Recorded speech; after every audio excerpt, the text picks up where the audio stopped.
You're listening to Gospelbound, a podcast from the Gospel Coalition for those searching for firm faith in an anxious age. I'm your host, Collin Hansen. Everyone loves a good story, especially in these hard times. Or maybe not. Should we be swapping yarns while the world burns? Maybe we need less levity, more solemnity when we see so much wrong in the world. Well, as a professional storyteller, Sean Dietrich brings together the levity and solemnity in his new book, Will the Circle Be Unbroken?, published by Zondervan. Also known as Sean of the South, Dietrich regales readers with stories of family, faith, and food. This memoir of learning to believe you're going to be okay deals with serious themes of fatherhood, suicide, education, and physical abuse. In his novel Stars of Alabama, published last year, Dietrich likewise explores themes of poverty, faith, friendship, religious hypocrisy, and hope. Sean of the South joins me on Gospelbound to discuss hope and heartache during the best and worst of times. Maybe we can even get him to tell a few good stories. Thank you for joining, Sean. Oh, thanks for having me. Your mother had previously encouraged you to write about what you'd been through together. What made you feel ready to finally write that story? By the time I wrote Will the Circle Be Unbroken, I had produced almost 2,000 daily columns of about 700 to 900 words apiece. So I had explored a lot of topics, which is something I never thought I would ever do in my life, get the opportunity to do. So I had talked a lot about some really bad things and never really was prepared for what that might do to me. Wasn't really prepared for the good that it would do for me. And it really was, I can remember the first thing I ever wrote that was really kind of sentimental. Normally I was writing kind of humorous stuff to start with. My first story that really did well was about going fishing and eating a lot of fiber and having an accident. The thing just kind of did really well, and that was kind of what started. That's not a way to launch a literary career, but just like Faulkner, I think. Yeah. So there I was, and I wrote something on Mother's Day about my mother. It was such a brutal but wonderful experience at the same time that when I was done, I felt just kind of chilly all over, but good. I was really bearing my soul, and that was kind of the steady beginning to me talking about some deeper things. And so people were kind of viewing me as humorous. And then I would write something about my father. And I didn't realize I had so much to say. And then we started doing live events. This was all before Will the Circle. We started doing these live events, and I would tell stories. I've never done that before. Certainly didn't think I would ever do it, or don't know why people would come to see it. And when the events were over, after I had played music and told stories, which were all funny and laughable and for fun, the line of people at these events to just meet me was at every event. It was like this. They would be the best people. They were like friends, and I would say 40% of everybody in the line had a story about the death of a loved one, or a pretty traumatic childhood, or suicide. Suicide was a very common theme. And I started to feel extremely humbled, is such an overused word. I started to feel extremely leveled. I did not deserve to be talking to these people. They needed to be talking to me. I know nothing. They know I know nothing. And that's maybe puts us all on an even playing field. So it became the most profound era of my life. By the time it was time to write the book, I realized that I had enough bravery accumulated to explore some things I would have never explored before, and tell it maybe in a way that was not dark, because that was the issue for me, to tell a story the way I grew up and went through life, and not make it dark, but hopeful, even a little bit of humorous, and even, dare I say it, maybe make someone feel good for just a little bit. That was the goal of the book, and I really felt like I was prepared for it. then the pandemic happened, and now everything's gone. Well, the internet can be such a vicious space. Yeah. How do you feel about putting yourself out there in such vulnerable ways on the internet? That's a good question. No one ever asked that, and that is perhaps a daily occurrence for me. I get more ugly mail than you would think, and I don't write about anything. I don't write about anything that's divisive. I mean, I shun from everything that's divisive because it's not me. But I still get messages or comments from some truly bitter people, and some of them have really hurt. But it brings out a really good piece of you or a really bad piece of you. And the bad piece of you, if it brings that out, you need to see that because you need to deal with it. Because the dark pieces of my personality or nature or whatever, I don't want to keep them. I want them to go away. I want them to be dealt with. So, but I would say by and large, those ugly messages have brought out interesting things in me that I didn't know were there. And it has sometimes, maybe 50% of the time, led to something kind of cool on the other end. I'll usually address, sometimes I made a habit of addressing some ugly comments that people would write to me publicly. And I would try to be as just kind as I could be to them and concede to the things they were criticizing me for and say, yeah, you're right. And the next day I would get a message back from them, and it would be this long apology. And then we would become friends, and now we're still friends.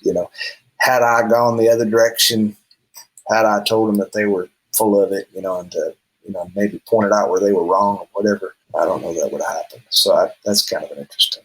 You may not deal with divisive themes, and that's true when it comes to politics or religion, kind of those typical divisive topics. You're not kind of jumping in there and making a lot of polemical arguments on that front. But I would imagine when you're dealing with just the heaviness of the tragedies with your father and growing up and things like that, it's going to trigger some powerful emotions in people. And when they're coming at you, they're coming out of those emotions, and they're pinning more than they should on you. And the positive people are doing the same thing. They're pinning more on you than they should. Definitely. And so if you can find ways to diffuse them, it really helps. And treat them as people who are struggling. I found that in the age of the internet, people can see what they want to see. Yeah. And in you. And they can make you what they want you to be. I work with a lot of Christians struggling to make peace with the religion of their youth. And that's even if they continue to practice their faith in a different church.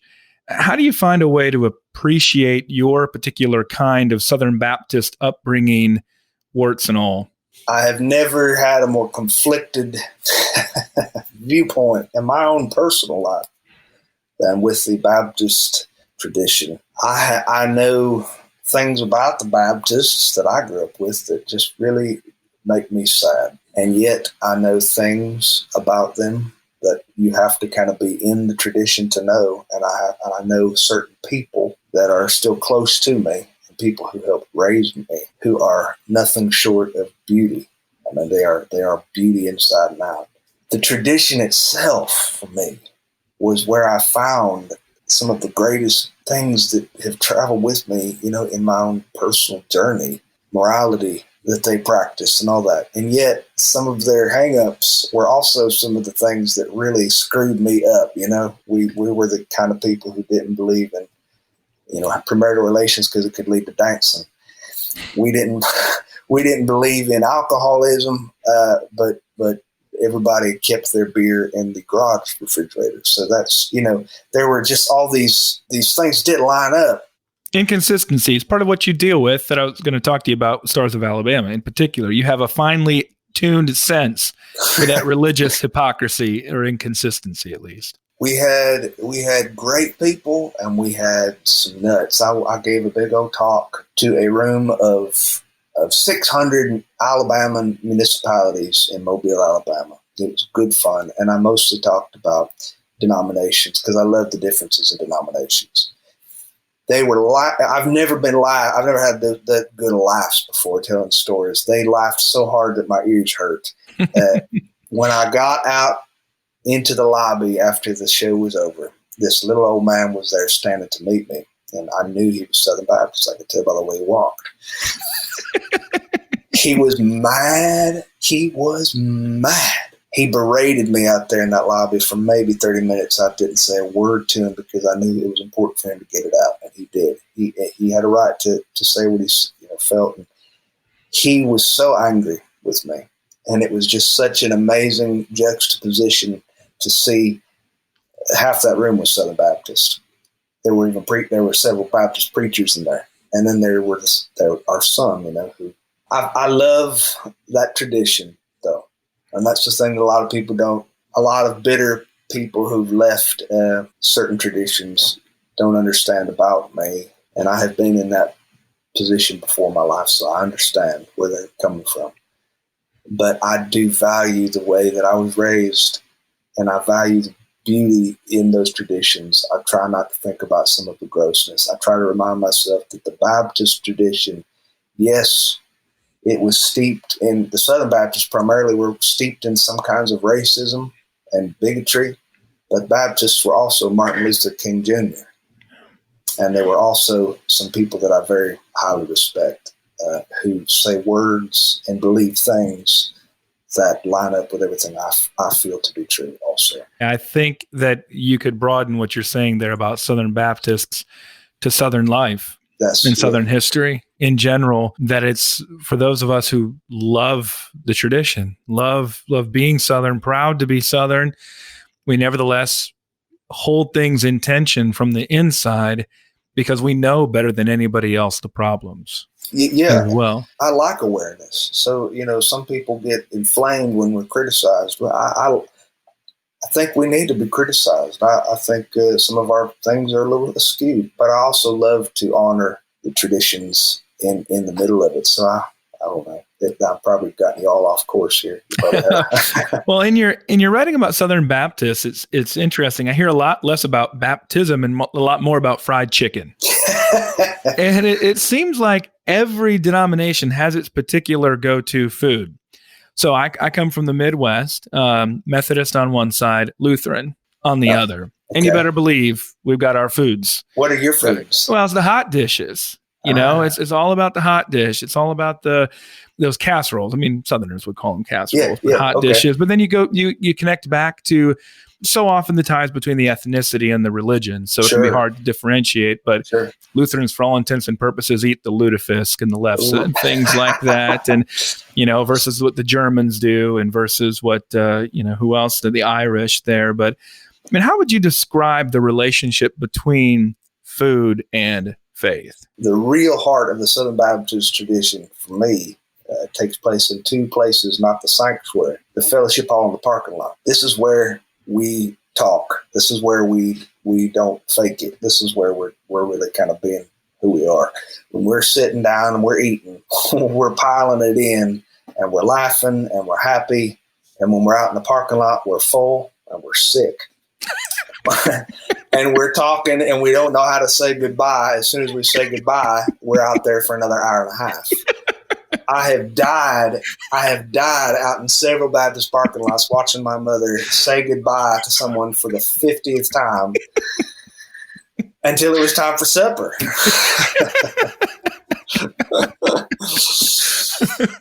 But I do love food, and I was a very chubby child growing up, so I had a real affinity toward food, and I'm not exaggerating by saying the fondest memories I have of my life take place in those little fellowship halls, and still do. We've been really fortunate to travel a lot with the ride and stuff, and we go to a lot of different denominations, a lot of different churches, and I'm so happy to report that it still happens. It still goes on. You know what I mean? Sometimes I get afraid that part of our culture in the U.S. is disappearing, that church fellowship halls they're not doing potlucks anymore. They're not doing, covered dish suppers. They're not doing the hot dish that they'll get like some food delivery service, Cisco or somebody, or a catered barbecue. I go places and it is old ladies with them casseroles covered in dangerous amounts of cheese. I mean, it's wonderful. It's wonderful. I hope it never disappears. I remember talking with a pastor who had come into the South. I think he was from actually Europe. And he said, it was so confusing for me at first. I realized that nobody actually did anything in meetings. All of the politics had already happened in the parking lot before the meetings. Ooh, that's exactly right. That's dangerously true. All the decisions have already been made. The meeting is just where you find out if you won. Which means if you don't know that you're going to win, it means you already lost. You already lost. That's profound. Southern church politics. I've learned that transcends denominations, by the way. I think it was a Presbyterian who told me that. What makes for a good story? Well, change for me. If you can enter into the story one way and you can change at the end or be changed by the end and just flop and wiggle and die out in the open, that makes to me a really honest story. A good funny story to me also is made by not taking ourselves seriously. I like people who can tell a story in which they are the punchline themselves. Some of the best humor out there is told by people who just are not afraid of looking like a fool. That all boils down to just blatant vulnerability. That's part of just entertainment in general. I mean, but it's also preachers. For that matter. That's vulnerability. That's putting yourself out there. It just comes with the stage. I agree. And I love to see people who can do it because it's not easy to do. And it's certainly, you have to let down a lot of defenses and you have to admit that you're wrong a lot. And that kind of stuff makes a good story. And that makes a good, approachable narrative. What do you hope people will take away from your stories? Are you just hoping to bring a little joy or comfort, which certainly we need more of, especially with the aforementioned internet? I remember thinking at the beginning of this pandemic, as if the last thing we need is more time at home by ourselves in front of a computer. That doesn't add up. But is there a point you want to convey in these stories? We're talking about whether it's your memoir or your novel. I mean, I should tell you that I have a point and a message, but I don't. And that's not accidental. It's actually on purpose because I don't know enough to give an eternal message that I believe you need to get or you need to know or you need. I feel like I learn more from you. In fact, in the podcast, I've learned more from you than I thought I would, So, so how could I have a message when I want to listen? My only goal with writing that book was to see my own life from the third person view, to where I didn't personalize everything, where I could see that character who was me. And I found so much sympathy without self-pity for that young man and for him and for his family. I felt like I understood who I became a whole lot better, which was, invaluable therapy for me. That was one of the primary things. Everything else, if it's made any difference to anybody, that has nothing to do with me. I want to make people feel good. Right now, especially because 1/3 of the U.S. by the U.S. Census Bureau is probably clinically depressed. I wrote a simple column about that a few days ago and was inundated with hundreds and hundreds of emails within 24 hours of suicidal people, depressed people. These are people that we know. These are people that we love. Our friends are not talking about it. They're depressed right now. The emails are still coming in right now while I'm talking to you. I see 2 emails just came in. I promise you they're about depression. It blew my mind. And I want to help. I want to make people feel better. That's the goal of my life. Maybe a little grandiose, but no, I mean, I think that's, we're taking all these measures to be able to protect people's health, but there are major consequences to what we're doing, especially for older people who are isolated from those church meetings, isolated from those fellowship halls that have been their life, and that have been their spiritual sustenance, the friendship that they share, the fellowship they share, the communion that they take and partake in. It's a real tragedy. Oh, it is. And we do need stories of uplift, story of hope, stories of change, stories of transformation to show us that we're going to be okay at the other end of this. What I have been so touched with is they're out there in spades right now, more than we would even imagine. I have been fortunate to hear them, from people who want to share their stories. But people are really rising to the occasion too, as well as being depressed. There's a lot of people who are becoming better human beings. Well, that's the way the Lord works. Tends to work through those tragedies, like you talk about even in your memoir. Works through those dark moments, and that's the story of the cross. It's the story of Jesus. So it's not surprising. It's the story of Scripture, and it's the story of how He continues to work. Faith healing it's never been a part of my Christian practice. So I'm pretty easily rankled by the kinds of religious hypocrites or false teachers that you portray in Stars of Alabama. And yet somehow you manage to write sympathetically about the people who are being conned. How do you manage that balance? Wow, what a great question. I mean, these are some of the best questions I've had.